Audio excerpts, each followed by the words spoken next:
people ask me about why did I get involved with bass playing. Well, um, it was quite simple because I come from the skiffle era, and when I was like 12, 13, skiffle music was quite popular, and I used to try to play the mandolin, which I found very difficult. Guitar found difficult. So I decided to be the bass player and play the tea chest bass. So I got an old tea chest and put the piano wire on a broom handle and went doing, doing, doing, doing, doing. And we got ourselves a little group, three of us, and we became, very serious about our music. We used to say things like, "What are the chords to pick a bale of cotton?" We wouldn't know what a chord was, but we thought we were being really professional. So we'd say, "Oh, it was the chord at Paddy's house, the chord that hurts, and the funny chord." Go, "Oh yeah, I know." So that was that. And it's weird when I go back now, but I always wanted to be a bass player. I tried instruments later on, like saxophone and trombone, but the bass was all I ever wanted to be. And when I was like 14, 15, I was playing table tennis, and a girl said, "My granddad's got one of those funny big violin things." And I went, "A double bass?" She said, "I don't know, it's a big funny." So I went round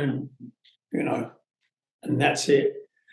Um, and I got really interested very early on in, obviously, skiffle led me to delve in more into blues, and I got really interested in blues.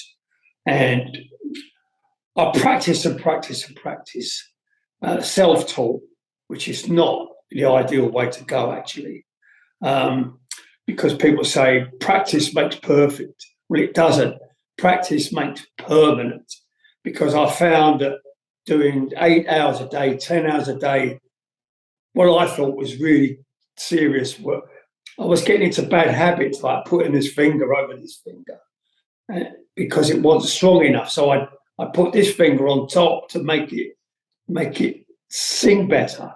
But of course, it took me years to get out of doing this. So for any aspiring young musician, whether you're a bass player or whatever, practice makes permanent. So decide early on that whatever you do, you're going to do it as correctly as possible. It's probably also a good thing that I didn't get an academic training, because you could experiment and do things that people say, "Oh, you can't do that, you mustn't do this." You can do anything you want. You're totally free to do what you like. So I got into really working hard, and 8 hours, sometimes 10 hours a day, and 15, 16, I left school early. I went to a posh college, but we came to an agreement that I was no use to the college, and the college was certainly no use to me. So I was well out of there and practicing my bass. And at 16, after getting Victoria working, at 16, I was doing strip clubs in Soho, London. And I'm thinking, I'm living the life. This is it, And because I was brought up as a serious Catholic boy, I used to be red in the face until the strippers finished at 1 o'clock and left. And all the jazz musicians from around used to come and invade the club and drink till 7 in the morning. So I had the luxury of listening to great people like Tubby Hayes, Phil Seaman, and all these heroes of mine, and actually getting a chance to play with them, And I remember Tubby Hayes saying to me, he said, "Some of the notes you play hurt my eyes." he said, "But you've got a great sound and great time." And that's from all those years of practice. People say to me about the sound, and it's like any musician in their life that gets their own identity on the instrument, which is it's important. But I never thought of getting an identity. It's just that it happens because you put your whole soul and spirit into playing, that your identity starts to mold into this marriage with this instrument. And people have said, oh, I can tell it's you by one note. And I think, well, and once I was in a bass shop, going around the basses, as you do, look, checking them out. And this old boy was grinning at me. And I said, what are you grinning at? Because you know I'm not an academic bass player. He said, no. He said, I know I'm listening to somebody who started playing without an amplifier. And I thought, that's it. All that talk about the pressure on your finger, the sound through your chest, it's the fact that I was playing with all these people and doing Ronnie Scott's without an amp. And so purely acoustic. So in order to be heard, so a lot of that development came from those early years, So from those early years, I was more interested in blues, and then that brought, New Orleans jazz. I was mad about New Orleans jazz. I had every George Lewis record he ever made. And people have also asked me about my approach to music. When I'm backing somebody, melodic lines or something. And I think, well, once again, you can get all musicologists about it. But the truth is, I think because I listen to all this New Orleans music, the trombone players always play these beautiful melodic lines, counter melodies. And I think because I was hooked on all that that made a big impression on me and affected my playing. So it's all that stuff. It's like who you're listening to, and the sound that you want to make in your head come out makes it all important. Because I got known, in a small town like London, I started doing all kinds of stuff. And ended up with a dance band, an 18-piece band, and the drummer was Johnny Butts, who was 16, and I was 18. And unfortunately then, something I didn't even know about, national service, I was arrested in Nottingham, working with an 18-piece band. I was arrested in Nottingham and told I was late for an appointment with Her Majesty's Armed Forces. So I went, eh?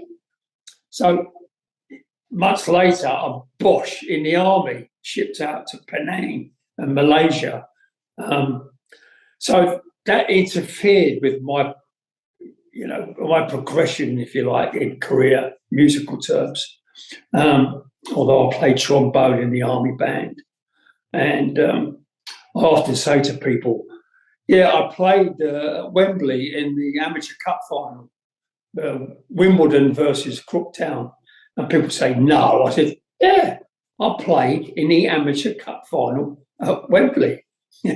But then I had to tell them that I was playing trombone in the interval, marching up and down. So when I eventually came out of the army, I had to start all over again to try to get a job. I had no chance of doing anything. It was really tough, so I ended up driving a lorry, and then I saw that Tubby Hayes had a student band that he was forming. So I applied for that, got into the student band. Melody Maker did a big piece on Tubby's student band, and I was picked out as most promising. So to cut a long story short, for years later, I ended up working from that strip club when I was 16, seeing Tubby then, to end up being in his quartet. You go, hey, did that happen? And working with Alexis Corner, Blues Incorporated for 3 years.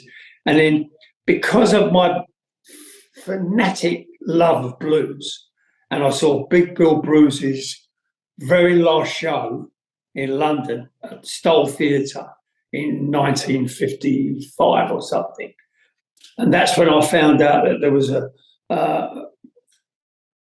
racial prejudice, because the headline in one paper that said coloured artists refused to stay at the Midland Hotel, Manchester.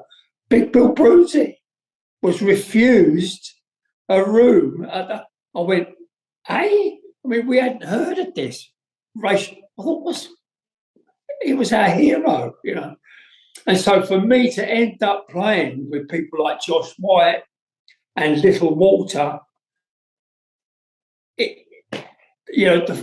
it's when I think of it, it's ridiculous. And later, and I'm working with people at Bonnie Scott's like Freddie Hubbard and Art Farmer and Joe Williams. That's been all my whole life, from getting out of the army, starting again, just utterly devoted to playing that, you know, without any promise of ever earning anything or anything. It didn't matter, and it still doesn't matter. You know, I can get hold of Victoria and have a plonk, plink, and I'm lifted